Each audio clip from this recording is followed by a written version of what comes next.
Hello दोस्तों, board exam with Pankaj में आप सभी का स्वागत है। आज हम लोग 9th साइंस रिवीजन का पार्ट 3 देखेंगे, जिसमें हम 21 से लेकर 30 क्वेश्चन देखेंगे। इसमें टॉप 50 क्वेश्चन डिस्कस करेंगे जो 9th साइंस के फिजिक्स, केमिस्ट्री, बायोलॉजी को पूरी तरह कवर करेगा। देखिए, ठोस कैसे कहते हैं? जिसका आकार आयतन दोनों निश्चित हो। आकार का मतलब क्या है? उसका आकार निश्चित हो। आयतन का मतलब जितना रहे उतना ही रहे।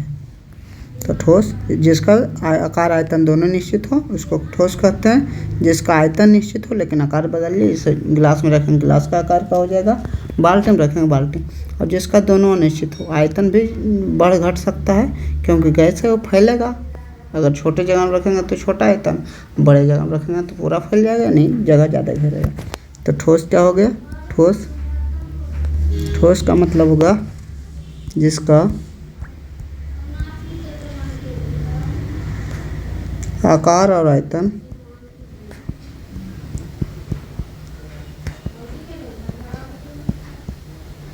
दोनों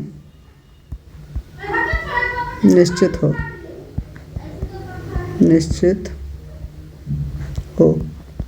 ठोस कहलाता है।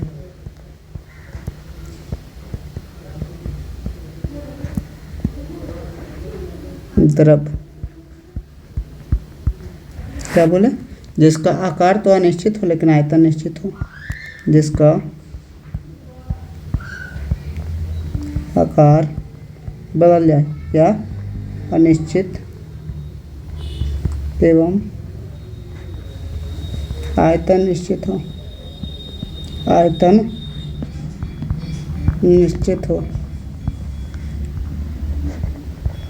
द्रव कहलाता है। गैस किसको कहते हैं? गैस का मतलब जिसका आकार और आयतन दोनों अनिश्चित हो। आकार और आयतन दोनों बदले, अनिश्चित हो, क्या कहलाता है? गैस कहलाता है। समझ गए होंगे? जब दोनों निश्चित तो उसे क्या कहते हैं? ठोस कहते हैं। जब आकार अनिश्चित, आयतन निश्चित, उसे क्या कहते हैं? द्रव कहते हैं। गैस का मतलब दोनों। जैसे इसमें लिख लीजिए, जैसे इसका जैसे में आ जाएगा, मान लीजिए ईंट है, लकड़ी है, इसका जैसे में आ जाएगा जल है, घी है, तेल है। इसका जैसे में आएगा वायु है, हाइड्रोजन, हीलियम, नाइट्रोजन, ये सब। अणु और परमाणु से आप क्या समझते हैं? तो अणु का मतलब क्या होता है, परमाणु का मतलब क्या होता है, पहले समझ लेते हैं। जैसे मान लीजिए H2 है, तो ये दो परमाणु से मिलकर बना है, इसको अणु कहेंगे। अकेले रहेगा तो उसको क्या कहेंगे? परमाणु कहेंगे। समझ गए होंगे? ये जो होता है यही रासायनिक अभिक्रिया में भाग लेता है, टूट कर। जैसे O2 है तो ये पहले O+O में टूटेगा, यानी परमाणु जो होता है रासायनिक अभिक्रिया में भाग लेता है, ये रासायनिक अभिक्रिया में भाग नहीं लेता है। तो क्या लिखेंगे? अणु में लिखेंगे पदार्थ का वह छोटा कण जो स्वतंत्र अवस्था में, देखिए स्वतंत्र अवस्था क्या होता है इसे पहले समझते हैं। ऑक्सीजन जो है O2 है, ये स्वतंत्र अवस्था में, इसको छोड़ दीजिएगा तो ऐसे रहेगा, लेकिन वो छोड़िएगा तो तुरंत ज्वाइन कर लेगा। यानी अणु स्वतंत्र अवस्था में पाया जाता है लेकिन रासायनिक अभिक्रिया में भाग नहीं लेता है। तो कहें पदार्थ का वह छोटा कण जो स्वतंत्र अवस्था में पाया जाता है लेकिन रासायनिक अभिक्रिया में भाग नहीं लेता है, उसे क्या कहते हैं? अणु कहते हैं। और पदार्थ का वह स्वतंत्र कण जो स्वतंत्र अवस्था में नहीं पाया जाता है, ये तुरंत छूट जाएगा, यानी स्वतंत्र नहीं है लेकिन रासायनिक अभिक्रिया में भाग लेता है, उसे क्या कहते हैं? परमाणु कहते हैं। तो दोनों का परिभाषा लिख लेते हैं। पदार्थ का वह सूक्ष्मतम कण जो स्वतंत्र अवस्था में पाया जाता है, स्वतंत्र अवस्था में पाया जाता है परंतु रासायनिक अभिक्रिया में भाग नहीं लेता है।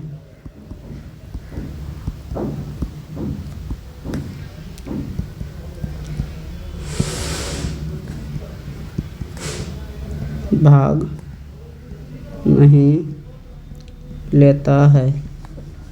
अणु कहलाता है, अणु कहलाता है। जैसे O2 H2O ये सब अणु हो गए। परमाणु क्या बोले, पदार्थ का वह सूक्ष्मतम कण, इसका उल्टा कर दिया, जो कह रहा है इसमें स्वतंत्र अवस्था में पाया जाता है, इसमें स्वतंत्र अवस्था में नहीं पाया जाता है, परंतु रासायनिक अभिक्रिया में भाग लेता है, रासायनिक अभिक्रिया में भाग लेता है, परमाणु कहलाता है, परमाणु कहलाता है। जैसे अकेले अकेले रूप में रहेगा, जैसे हो गया ऑक्सीजन, हो गया हाइड्रोजन, हो गया जैसे। आगे बढ़ते हैं, क्या कह रहा है, समांगी और बेसमांगी मिश्रण, समांगी और बेसमांगी मिश्रण होता है, विलयन नहीं, यह क्या है, मिश्रण। तो समांगी और बेसमांगी मिश्रण में बोल रहा है अंतर बतावे। तो समांगी मिश्रण क्या होता है, जिसमें पूरे में कण समान मात्रा में वितरित होते हैं, यानी उसे कहते हैं समांगी मिश्रण। जब पूरे मिश्रण में जो कण होते हैं समान मात्रा में वितरित नहीं होते हैं, उसे क्या कहते हैं, विसमांगी मिश्रण कहते हैं। समझिए, जैसे मान लीजिए चीनी और पानी का घोल लिया, पूरा घोल दिए अच्छे से, तो सगरो मिठास समान रहेगा, तो उसे समांगी मिश्रण कहेंगे। लेकिन मान लीजिए पानी और बालू घोले, तो कुछ देर बाद बालू नीचे ज़्यादा हो जाएगा, इसे क्या कहेंगे, अलग अलग है, ऊपर में बालू कम है, नीचे में बालू ज़्यादा है, इसे क्या कहेंगे, विसमांगी कहेंगे। समझ गए होंगे समांगी विसमांगी। समांगी मिश्रण क्या लिखेंगे, समांगी मिश्रण। वैसा मिश्रण जिसमें कण समान रूप से वितरित होते हैं, कण समान रूप से वितरित होते हैं, समांगी मिश्रण कहलाता है।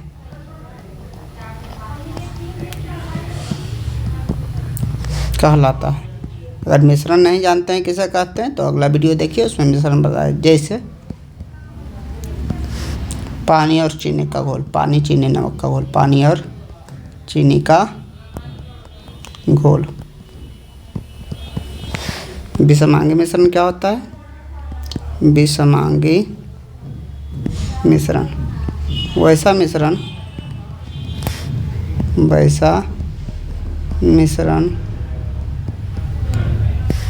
जिसमें कण समान मात्रा में वितरित नहीं होते हैं, समान रूप से वितरित नहीं होते हैं, वितरित नहीं होते हैं, विसमांगी मिश्रण कहलाता है। जैसे में पानी और मिट्टी का घोल, पानी और मिट्टी का घोल। आगे बढ़ते हैं, देखिए क्या है, कह रहा है संयोजी इलेक्ट्रॉन, कोरे इलेक्ट्रॉन और क्या है, एक संयोजकता है। पहले समझ लीजिए संयोजी इलेक्ट्रॉन क्या होता है, कोरे इलेक्ट्रॉन क्या होता है। इसके पहले इलेक्ट्रॉनिक विन्यास समझना पड़ेगा। 2 8 8 18 18 32 इस रूप में तोड़ते हैं जब इलेक्ट्रॉन को, तो उसे इलेक्ट्रॉनिक विन्यास कहते हैं। जैसे समझते हैं, जिसे एन का मतलब सोडियम हो गया, सोडियम का मतलब परमाणु संख्या कितना है, 11, 11 तोड़ेंगे तो 2, 8 रखेंगे 10 हो गया, अगला 8 रखेंगे तो 18 हो जाएगा, लेकिन हमारे पास 11 है, तो 2 8 10 हो गया, 1 11। मान लीजिए हम एन लिए, एन का मतलब 7 हो गया, 7 को तोड़ेंगे तो 2 8 दे देंगे 10 हो जाएगा, लेकिन मेरे पास 7 है, और 2 5 7, इस प्रकार ऐसे। तो अंतिम कक्षा के जो इलेक्ट्रॉन होता है उसको कहते हैं संयोजी इलेक्ट्रॉन। उसको क्या कहते हैं, यहाँ पूछेगा पहले में संयोजी इलेक्ट्रॉन कितना है, तो संयोजी इलेक्ट्रॉन बोलेंगे 1। यहाँ पूछेगा संयोजी इलेक्ट्रॉन कितना है, तो संयोजी इलेक्ट्रॉन कितना है हमारा 5। और उसके बाद जितना बच गया इलेक्ट्रॉन उसको कोर इलेक्ट्रॉन को कहते हैं। कोर इलेक्ट्रॉन पूछेगा कितना है, तो कोर इलेक्ट्रॉन कितना है हमारा, कोर इलेक्ट्रॉन है हमारा यहाँ 10, 8 2 10। यहाँ कोर इलेक्ट्रॉन कितना है, कोर इलेक्ट्रॉन 2। तो पहले संयोजी कोर इलेक्ट्रॉन समझ गए होंगे। किसी तत्व के अंतिम कक्षा में उपस्थित इलेक्ट्रॉन को संयोजी इलेक्ट्रॉन कहते हैं, और किसी तत्व के अंतिम कक्षा को छोड़कर सभी इलेक्ट्रॉन को क्या कहते हैं, कोर इलेक्ट्रॉन कहते हैं। संयोजकता क्या होती है, इसे भी अच्छा ये समझ लीजिए। जैसे मान लीजिए ये संयोजी इलेक्ट्रॉन है, तो इसको ऑक्टेट पूरा करने के लिए, 8 पूरा करने के लिए या तो 1 निकालना पड़ेगा या 7 क्या डालना पड़ेगा, या क्या करना पड़ेगा, इसमें 5 निकालना पड़ेगा, या देखिए 8 पुराना है तो 5 निकल जाएगा, तो ये अंतिम लाभ पूरा हो जाएगा, या 3 इसमें डाल देंगे तो पूरा हो जाएगा। 5 3 8 हो जाएगा, या 5 निकल के भी तो आसान काम होता है। जैसे ये 1 है, ये 7 कड़ा है, ये 5 बड़ा है, छोटा वाला जो काम होता है करना आसान होता है। इसको जैसे तो कहेंगे n की संयोजकता कितनी है, तो 1 है। वैसे कहेंगे n की संयोजकता कितनी है, तो 3 है। इस प्रकार संयोजकता बताते हैं। तो इलेक्ट्रॉन ग्रहण या करने या त्यागने की क्षमता, कभी ग्रहण करता है यानी बाहर जाता है, और या कभी अंदर आता है। तो पहले से स्टार्ट करते हैं संयोजी इलेक्ट्रॉन लिखना। संयोजी इलेक्ट्रॉन किसी परमाणु के बाह्यतम कक्षा में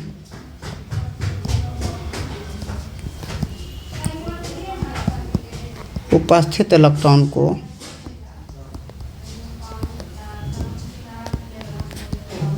संयोजी इलेक्ट्रॉन कहते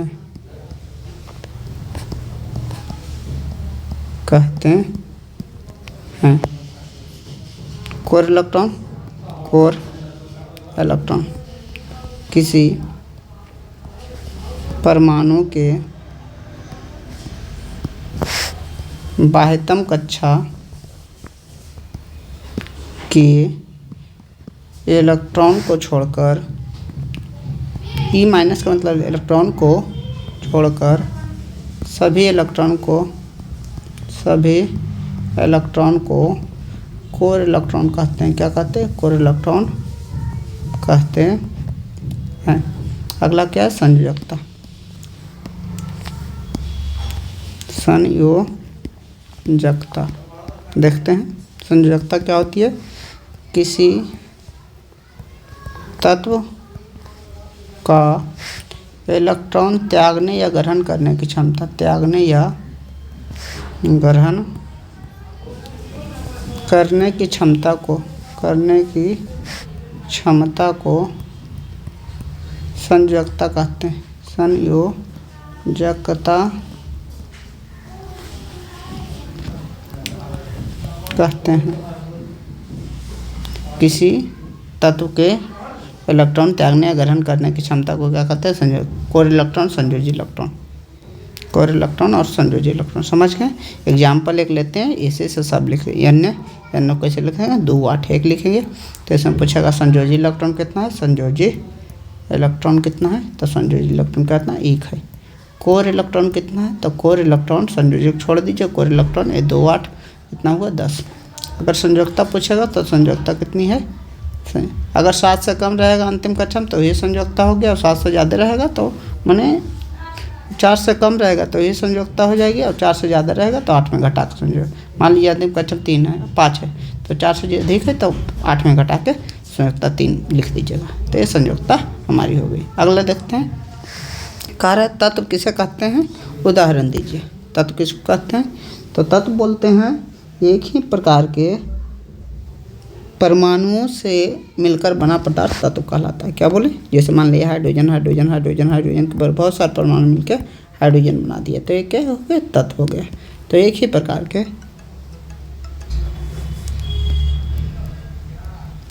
क्या बोले, एक ही प्रकार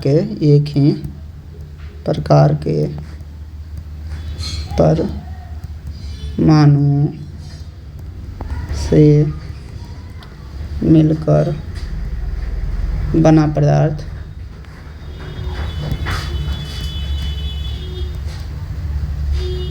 तत्व कहलाता है।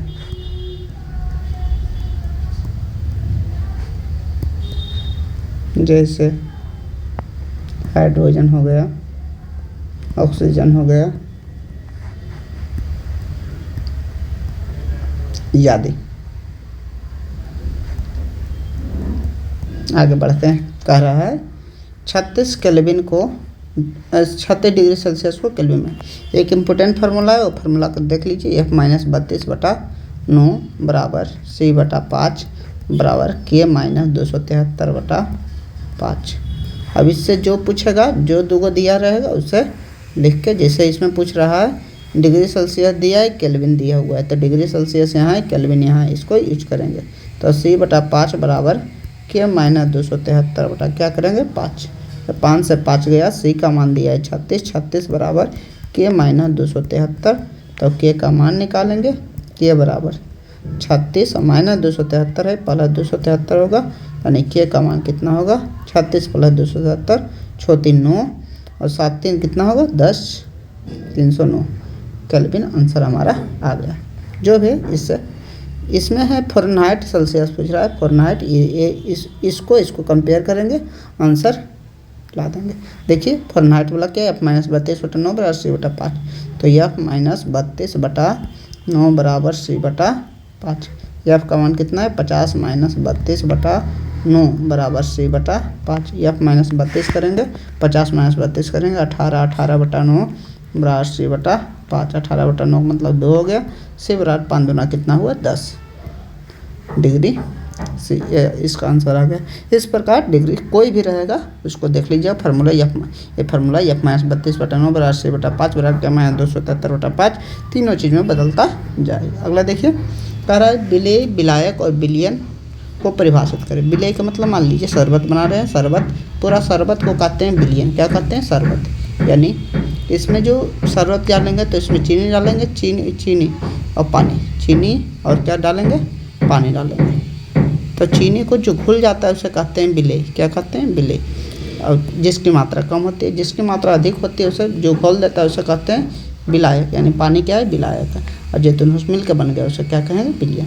तो कहेंगे जो किसी विलयन में घुल जाता है पदार्थ उसे क्या कहते हैं विलेय कहते हैं। जिसमें घुलता है उसे क्या कहते हैं विलायक कहते हैं। और जो विलेय और विलायक के मिलने से बनता है उसे क्या कहते हैं विलयन कहते हैं। तो तीनों परिभाषा अच्छे से लिख लेते हैं। क्या है पहला है विलेय, वह पदार्थ जो घुलता है विलेय कहलाता है। जैसे नमक हो गया, चीनी हो गया, जैसे नमक, चीनी आदि, ये क्या हुआ विलायक हुआ। अगला क्या है विलायक। विलायक मतलब वह पदार्थ जो किसी पदार्थ को घोल देता है, वह पदार्थ जो किसी अन्य पदार्थ को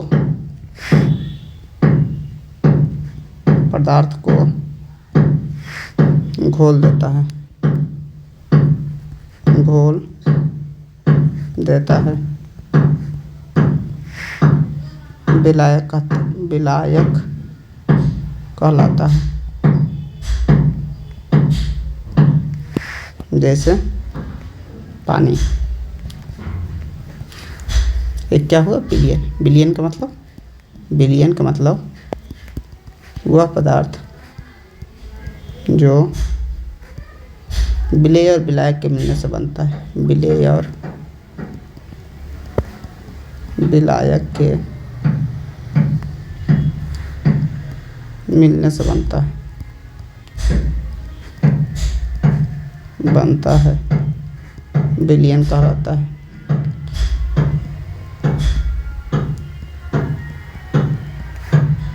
जैसे शरबत, क्या बनता है शरबत।